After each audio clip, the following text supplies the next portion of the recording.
Қалай? Қалай? Қалай сөз арқылы жетістікке жетуге болады? Сәлем! Менің бірінші сабағыма хош келдің. Менің есімім Мадина. Мен актриса әрі педагогпын. Дәл қазір менің еркін сөйле каналыма тіркеліп алуға кеңес беремін. Өйткені бұл каналда мен сізге және сіздің балаңызға арнап ең қажетті, құнды ақпаратты, қызықты әрі жеңіл форматта салатын боламын. Сонымен, тадам! Қалай сөз арқылы жетістікке жетуге болады? Оп-оңай! Сөз қадірін білмеген, өз қадірін білмейді деген сөзді естіген боларсыз. Демек, қадіріңіздің артып, қай салада, қай мамандықта болмасын, мейлі мектепте, мейлі жұмыста, қоғамда, жалпы өмірде жетістікке тез жету үшін сауатты, таза, әдемі, әуезді сөйлеуді үйрену керек. Ал үйрететін адам міне, алдарыңызда тұр. Дәл қазір лайкты басып кетсеңіз, мен ары қарай жалғастырамын. Стоп!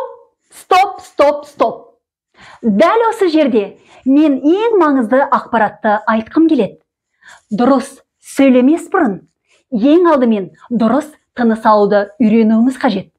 Тек дұрыс тыныс алған кезде ғана біздің дауысымызда тірек, күш пайда болады. Соның арқасында қанша ұзақ сөйлесек те, біз сіздермен ентікпейтін, шаршамайтын боламыз. Сіз білесіз бе?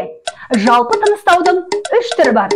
Біріншісі кеудемен тыныстау, екіншісі көкіректің төменгі жағымен тыныстау, ал үшіншісі аралас диафрагмалық немесе толық тыныстау.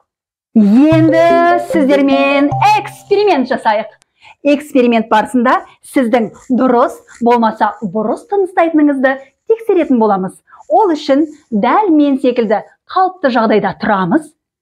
Одан кейін мұрнымызбен терең тыныстаймыз. Осы жерде мұқият болыңыз. Денеңізге мән беріңіз. Терең тыныстау кезінде сіздің кеудеңіз бен иығыңыз қозғалды ма? Әлде қарын мен қабырға бұлшықеттері қозғалысқа келді ме?